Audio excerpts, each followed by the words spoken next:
there anyone else? I would like Mackenzie to address the court. Mackenzie, you don't have to speak if you don't want to. It's up to you. Okay? You can sit if it's more comfortable, whatever's better for you. The families of Dom and Davia, I'm so deeply sorry. I hope one day you can see I would never let this happen or do it on purpose. I wish I could remember what happened. I'm just so sorry. I'm heartbroken. I love Dom and Davia. We were all friends and Dom was my soulmate. I wish I could take all your pain away, and I'm so sorry. And to my family, thank you for the support and all the love you guys give. Thank you for fighting with me. I love you all so much. I'm done. Thank you. Thank you. Is there anything else from the defense? If I could address the court, Judge. Your Honor, may it please the court. First of all, I'd like to extend my condolences to the Russo and Flanagan family. I can't imagine how difficult this is. It's terrible. People's acts have consequences, and the consequences here are up to you.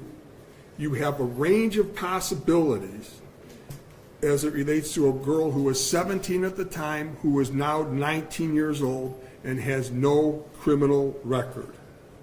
And as you so correctly pointed out in the opening, the decision when she gets out is up to the parole board. And we know how the parole board operates, and we know that everybody gets flopped at least once.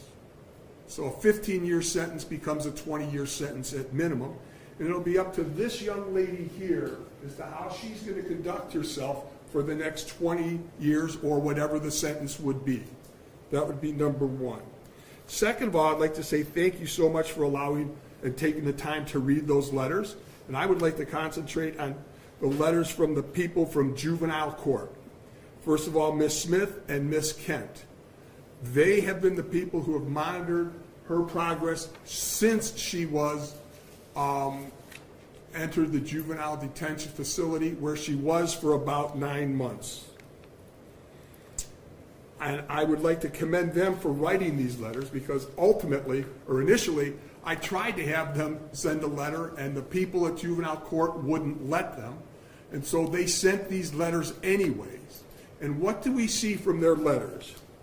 We actually see where both of them say that she expressed remorse during the time. What the prosecutor played there was after the accident and way before she was ever incarcerated. They also both say that they have observed her grow as a person, that she's taken every single class possible, both culinary and college, that she's actually been a model inmate, the letters say, and that she has exhibited what they call the highest level of behavior. They grade people 1, 2, 3, 4. The better your behavior, the higher the number. She has always received the highest number. She's also been receptive to counseling, and as Ms. Kent said, she has been making amends. I'd ask you to pay special attention to the letter from Kelly Leitner that I think talks about certain, she cites certain things. Ms. Leitner is asking you to consider that the brain is not fully developed until 25 years or older.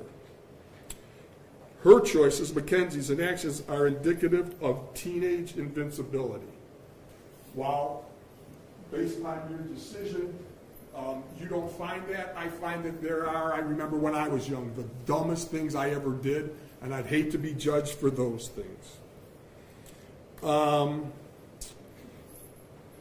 So really now I'm going to give you my observations, because I understand what you talked with Mackenzie's mother about acceptance of responsibility, etc.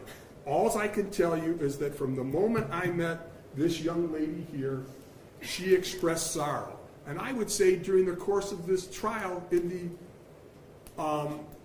initial emails and statements, she said, "I'm sorry for what you did." The prosecutor has said that she hasn't accepted responsibility. Well, as you remember, during the course of this trial, our defense was that it was a reckless homicide. That's taking responsibility for what she believes happened. So I would respectfully disagree with that. I've seen her express true remorse in the times that I met her in jail, And I don't think it's self-serving. And I'm going to say as an officer of the court that I feel very confident saying that she has expressed true remorse. So ultimately, another thing that you have to ask for is the likelihood of recidivism, etc. Based upon all of those things, I respectfully request that you run the sentences concurrently. Thank you. Is there anybody else that wants to speak? Not on behalf of the state, Your Honor. No, Your Honor.